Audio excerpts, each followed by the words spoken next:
Hello and welcome back to the part two. जी हाँ, मैंने पार्ट वन बना रखा है। अब हम बढ़ रहे हैं पार्ट टू पे, द रिस्की रेन।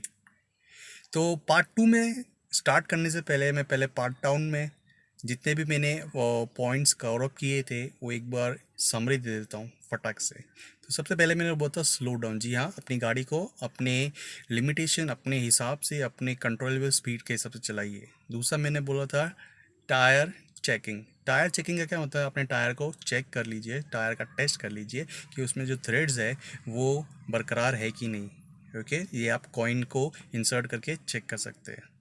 इसे करने से क्या होगा, आपकी गाड़ी स्किड नहीं होगी, बेटर कंट्रोल रहेगा। और इसके साथ साथ नेक्स्ट पॉइंट है एक्वाप्लेंटिंग। अगर थ्रेड्स आपके ठीक है तो एक्वाप्लेंटिंग नहीं होगा। एक्वाप्लेंटिंग क्या होता है, इसके लिए आप पूरी वीडियो देखिए। ओके, इसके बाद मैंने बोला था आपको कि अपने हेडलाइट्स ऑन रखिए। अभी हेडलैम्प्स का मतलब है कि लो बीम वाला ऑन करिए, हाई बीम वाला नहीं, ताकि ऑपोजिट डायरेक्शन वाले को ब्लाइंड आउट ना हो। इसके साथ साथ मैंने बोला था हेडलैम्प के साथ साथ आप चाहे तो फॉग लैम्प, अगर आपकी गाड़ी में है तो फ्रंट और रेयर का दोनों ही फॉग लैम्प ऑन कीजिए। इसके बाद मैंने ये चीज़ बताई थी कि आप कभी भी ब्रेकिंग करते समय नेवर जैम दी ब्रेक, कभी भी ब्रेक को जैम मत कीजिए। ओके, इसके बदले आप स्क्वीजिंग टेक्निक कीजिए। उसके बाद मैंने नेक्स्ट पॉइंट बताया था कि स्किडिंग के टाइम पे ये स्क्वीजिंग टेक्निक कितना यूज़फुल होता है। स्किडिंग के टाइम पे कैसे प्रिवेंट करना है, आप स्क्वीजिंग टेक्निक धीरे धीरे ब्रेक अप्लाई कीजिए, स्क्वीज करिए। जिस तरह लग रहा है आपको लॉक हो रहा है तो आप पैर हटा दीजिए। स्किडिंग के टाइम पे एक्सेलेटर से पैर हटा दीजिए और अपना स्टीयरिंग को उस डायरेक्शन में टर्न कीजिए जहाँ पे आपको सेफ लग रहा हो, जहाँ पे जाना है। Last and not the least मैंने बोला था वाइपर ब्लेड। जी हाँ, समर सीजन के बाद आपके वाइपर ब्लेड्स में क्रैक आ सकता है, और उसके वजह से जैसे ही आप अपने समर सीजन के बाद मानसून सीजन में इसको रेगुलर यूज़ करेंगे तो रबर पोर्शन क्रैक की वजह से ख़राब होके टूट सकते हैं। तो वाइपर ब्लेड्स होना ज़रूरी है। कभी आप लॉन्ग ड्राइव पे गए, उस टाइम पे वाइपर ब्लेड अगर आपके टूट गए तो आपका पूरा ड्राइव, लॉन्ग ड्राइव बहुत ही डिफ़िकल्ट हो जाता है, क्योंकि लो विजिबिलिटी हो जाएंगी एक बार पानी फोर्स से आना स्टार्ट हो जाए। तो ये थे पार्ट वन के मैंने पॉइंट्स, ये मैंने एक शॉर्ट में बताया। आप पूरा वीडियो फुल डिटेल एक्सप्लेनेशन के एक्वाप्लेंटिंग क्या होता है, किस तरह से हमें इसकी चेकिंग करना है, क्या क्या करना है, ये पूरा आप पार्ट वन की वीडियो में देख सकते हैं। Link will be in the description. अब बढ़ते हैं हम पार्ट टू पे। तो नेक्स्ट टॉपिक है कि stay away from large vehicles. अब लार्ज व्हीकल्स में क्या आते हैं? लार्ज व्हीकल में आती है बस, ट्रक्स और बड़ी बड़ी गाड़ी, एसयूवीज जो भी होंगी। ओके, तो इनसे दूर रहने का क्या मतलब है? क्योंकि जब ये वाटर लॉक एरिया में से गुजरती है तो इनका स्प्रेड जोन बहुत ही ज़्यादा होता है। बहुत ज़्यादा का क्या मतलब है कि ये इतने दूर तक पानी को स्प्लैश करते हैं कि छोटी व्हीकल, अगर आपकी हैचबैक गाड़ी है, जैसे ऑल्टो हुई, पुराने जो थी गाड़ियाँ, वो वैसे ही उनका ग्राउंड क्लियरेंस कम है। ओके, तो उसके वजह से वो इतनी ऊंची है नहीं। हो सकता है इनका स्प्रेड जोन की वजह से पानी आपके विंडशील्ड पे आके स्प्लैश करे और आपका विजिबिलिटी ख़राब हो जाए। तो stay away from large vehicle. अगर आपके पास बाइक भी है तो प्लीज़ आप गाड़ी से भी दूर ही चलाएं, क्योंकि कोई कोई लोग क्या होता है गाड़ी बहुत फास्ट से चलाते हैं वाटर लॉक में। पता नहीं क्यों उनको मज़ा आता है दूसरों को देख के, दूसरों को परेशान करने में। तो वो ऐसे लोगों से थोड़ा सा बच के रहिए। तो लार्ज व्हीकल से दूर रहिए। लार्ज व्हीकल वाले ऑब्वियसली बस बुस है ये सब, वो स्लो ही चलाते हैं, वो इतने रफ ड्राइविंग नहीं करते हैं वाटर लॉक कंडीशन में, ठीक है। लेकिन फिर भी ये हमारी जिम्मेदारी है कि हमें अपने आप को बचाना चाहिए। इसलिए stay away from large vehicles, ठीक है। उसके बाद में नेक्स्ट टॉपिक है नाइट ड्राइविंग को अवॉइड कीजिए। नाइट ड्राइविंग, जी हाँ, नाइट ड्राइविंग वैसे ही हमारी लो विजिबिलिटी हो जाती है नाइट में। अगर आपके हेडलैम्प्स ये सब में इतने पावरफुल नहीं है तो क्या होगा, आपकी विजिबिलिटी वैसे ही लो होती है, और रेनी सीजन में ये और भी ज़्यादा लो हो जाती है बिकॉज ऑफ रेन। रेन की वजह से विजिबिलिटी लो हो जाती है, ठीक है। और इसके साथ साथ अगर आपकी गाड़ी के हेडलैम्प्स पुराने हैं या येलोइश हो गए हैं, ओके, या स्क्रैचेस बड़े हैं, तो आपके हेडलैम्प्स भी ज़्यादा मदद नहीं कर पाएंगे रेनी सीजन में। तो इसलिए प्लीज़ अवॉइड नाइट ड्राइविंग। इसके बाद नेक्स्ट टॉपिक है, सबसे पहले आप एक सेफ डिस्टेंस मेंटेन कीजिए अपने आगे वाले व्हीकल से। अब ये सेफ डिस्टेंस हाईवे पर स्पेशली मैं बात कर रहा हूँ। ये समर सीजन में होता है 5 सेकेंड्स, और जब रेनी सीजन होता है तो ये 3 गुना बढ़ा दिया जाता है सेफ्टी प्रिकॉशन के हिसाब से। ये कम से कम 15 सेकेंड्स का होना चाहिए। अब ये सेकेंड्स और डिस्टेंस से क्या बात कर रहा हूँ, सेकेंड्स का मतलब ये है कि सामने वाले व्हीकल तक अगर वो ब्रेक मारती है, आपको वहाँ तक पहुँचने में 15 सेकेंड्स का टाइम होना चाहिए। ओके, और ऑफ सडन ब्रेक लगता है तो 15 सेकेंड्स के बाद आप उस तक पहुँचे, ये सेफेस्ट डिस्टेंस मैं बता रहा हूँ। ओके, काफ़ी लोग बोलेंगे कि नहीं समर में अगर 5 है तो 2-3 सेकंड एक्स्ट्रा पकड़ लो, पर मैं बोलूँगा 15 सेकेंड्स का डिस्टेंस होना चाहिए, इतना डिस्टेंस होना चाहिए ताकि अगर सामने वाला इमरजेंसी में ब्रेक लगाता है तो आपके पास 15 सेकेंड्स हो रिस्पॉन्ड करने का, और आपकी गाड़ी के पास भी 15 सेकेंड्स हो ब्रेक लगा के आपके रिस्पॉन्स देने का पूरा टाइम गाड़ी के पास भी है। जैसे आप इमरजेंसी सिचुएशन में रिस्पॉन्स लेट देते हैं, हम लेट देते हैं, हम अपनी भी गिनती कर रहा हूँ, उसी तरह से हमारी गाड़ी भी वेट सरफेस पे रेनी सीजन में रिस्पॉन्स देने में थोड़ा टाइम लगा सकती है। तो इसलिए 15 सेकेंड्स का मिनिमम डिस्टेंस होना चाहिए आपके गाड़ी के बीच में और आगे वाली गाड़ी के बीच में, स्पेशली ऑन हाईवेज पे। ठीक है, इसके बाद हम बढ़ते हैं नेक्स्ट है स्टे अलर्ट। स्टे अलर्ट का क्या मतलब है? When you are driving in the rainy season और when it's raining you have to stay alert. आपका फोकस सिर्फ और सिर्फ गाड़ी की ड्राइविंग पे होना चाहिए, आपके सामने और लेफ्ट राइट में क्या आ रहा है, जितने भी मिरर्स है, ORVM inside rear view mirror, आपका रेयर विंडशील्ड पे, इसी पे ध्यान रहना चाहिए ताकि आपका फोकस सिर्फ और सिर्फ ड्राइविंग पे रहे। ओके, क्योंकि अगर कुछ भी गड़बड़ होती है तो you can take the collective measures or you can avoid that damage. Okay, तो स्टे अलर्ट। आप इस टाइम पे रेन सीजन में प्लीज़ आप अपना वॉल्यूम भी, गाड़ी का जो भी म्यूज़िक चला रहे हैं उसको भी थोड़ा लो डाउन कर दीजिए। और कभी कभी होता है ना कि हम फ्रेंड्स के साथ जा रहे हैं तो मजाक मस्ती में हम गाड़ी चला रहे हैं, वो हमारे चिप्स बोलते हैं खा ले यार, हम लोग एक हाथ से गाड़ी ड्राइव कर रहे हैं, एक हाथ से चिप्स खा रहे हैं या कोल्ड ड्रिंक पी रहे हैं या पानी पी रहे हैं या फ़ोन कॉल को आंसर कर रहे हैं, कुछ भी ऐसे टाइप का काम रेन सीजन में प्लीज़ मत कीजिए। ठीक है, क्योंकि क्या होता है ना, जब नॉर्मल कंडीशन होती है तो हमारी गाड़ी, जैसे मैंने बहुत बार इसको रिपीट कर रहा हूँ कि हमारी गाड़ी रेनी सीजन में काफ़ी ज़्यादा टाइम लेती है टू रिस्पॉन्ड, तो इसलिए आप प्लीज़ ये सब चीज़ों को अवॉइड कीजिए। ओके, तो स्टे अलर्ट, ये मेरा नेक्स्ट पॉइंट था। अब बढ़ता हूँ मैं नेक्स्ट। जी हाँ, नेक्स्ट टॉपिक है check for oil spillage. Oil spillage का क्या मतलब है?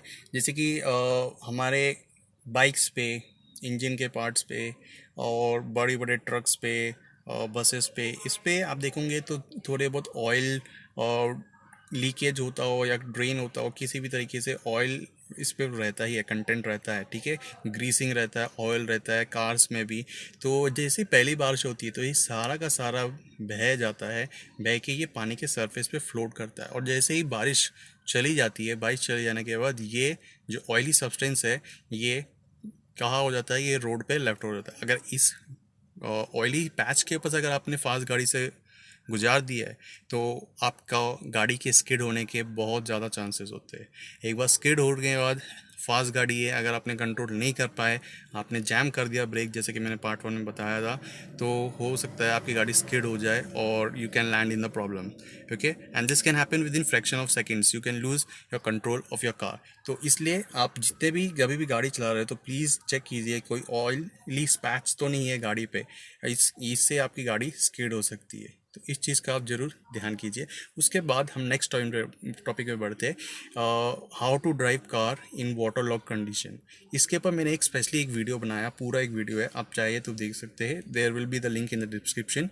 ये सिर्फ इस पर बहुत सारे पॉइंट्स कवर किए, लेकिन मैं इस वीडियो में क्योंकि ये एक बहुत ही बड़ा वीडियो बन रहा है तो इस टॉपिक पे मैं फटाक से एक ही चीज़ बोलूँगा कि जब भी आप वाटर लॉक कंडीशन में एरिया में घुस रहे हैं जहाँ पे पानी भरा है, सबसे पहले आप गाड़ी की स्पीड स्लो डाउन कर दीजिए। 5 to 10 किलोमीटर मैक्सिमम होना चाहिए आपकी स्पीड।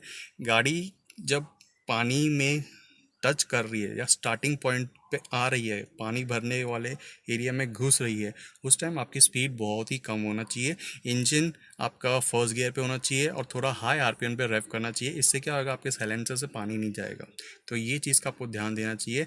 एक बार गाड़ी पानी के अंदर घुस गई, you can increase the speed, but मेरे हिसाब से 15 किलोमीटर ज़्यादा बढ़ाने की ज़रूरत नहीं है, 15 भी बहुत ज़्यादा हो जाता है। ओके, स्लोली स्लोली उस एरिया को पार कर दीजिए एंड टेक केयर कि आपके आजू बाजू में कोई व्हीकल ना हो। ओके, तो उसका भी पानी स्प्लैश होकर आपके ऊपर आ सकता है, या फिर आप एक उधर के लोकल एरिया वाले को देखिए वो कैसे गाड़ी चला रहा है, उसके टायर कितना डेप्थ है, इस चीज़ का आप ध्यान कीजिए। ओके, इस पे और भी सारे पॉइंट्स है, वो मैंने एक स्पेशल वीडियो बना रखा है, आप उस पर जाके चेकआउट कर सकते हैं। ठीक है, अब बढ़ते हैं हम लोग नेक्स्ट टॉपिक पे। नेक्स्ट टॉपिक पे मैं बात करने जा रहा हूँ keeping the AC on. AC on रखने से क्या होगा, एसी ऑन रखने से आपकी गाड़ी में फॉगिंग नहीं होगा। आप देखेंगे तो बारिश के मौसम में काफ़ी ज़्यादा फॉग जम जाता है, बारिश और ठंड के मौसम में। ओके, तो बारिश में अगर फॉग जमता है तो आप को एसी भले ही आप लो स्पीड पे ऑन कीजिए पर उसको ऑन कीजिए। ब्लोअर को आप कम कर सकते हैं, एसी का टेम्परेचर बढ़ा सकते हैं। ओके, अगर आपकी ऑटोमेटिक गाड़ी है तो उसमें आप टेम्परेचर सेट कर सकते हैं। ओके, और इसके साथ साथ डीफॉगर। अगर आप देखोगे मेरे गाड़ी के रेयर विंडशील्ड आपको दिख रहा होगा, ये देखिए, इस विंडशील्ड के ऊपर ये देखिए लाइनिंग जा रही है। लाइनिंग ऐसी है, ऐसे जा रही है, ऐसे जा रही है, देख रही है ये लाइनिंग जहाँ पे मेरी उंगली है। जी हाँ, ये डीफॉगर है। अब ये डीफॉगर करता क्या है, डीफॉगर आपके रेयर विंडशील्ड पे फॉग नहीं जमने देता। अगर आपकी गाड़ी में ये फीचर है तो प्लीज़ इसको यूज़ कीजिए। मैंने इस पे भी एक वीडियो बनाई है, अंडरस्टैंडिंग योर कार एसी। इस पे भी मैंने एक वीडियो बनाई रखी है, link will be in the description.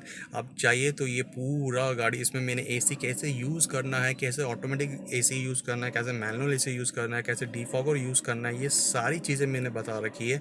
कैसे फ्रंट विंडशील्ड को गर्म करना है, सारी चीज़ें मैंने कवर कर रखा है। तो प्लीज़ जाके वो चेकआउट कीजिए।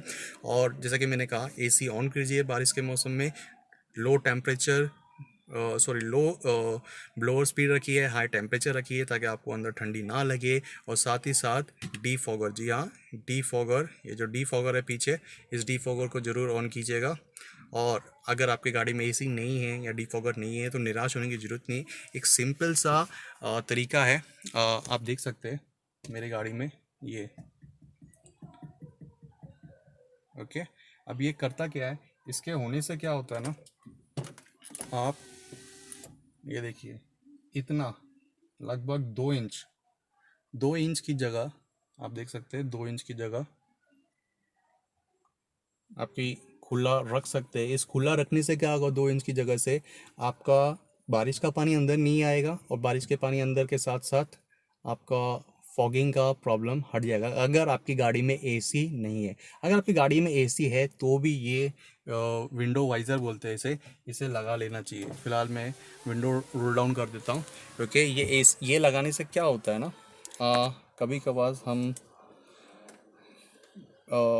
थोड़ा फ्यूल बचाने के चक्कर में हम लोग एसी ऑन नहीं करते। अगर हम काफ़ी देर खड़े हैं कि किसी का इंतज़ार कर रहे हैं, हम एसी ऑन नहीं करते, लेकिन अंदर फॉग जमता रहेगा बारिश के मौसम में, तो आप 2 इंच गाड़ी का ही ये शीशा नीचे करके आराम से अपना टाइम ले सकते हैं, वेट कर सकते हैं। अंदर फॉग भी नहीं जमेगा, ठंडक भी रहेंगी, गर्मी भी नहीं लगेंगी, पसीने भी नहीं निकलेंगे।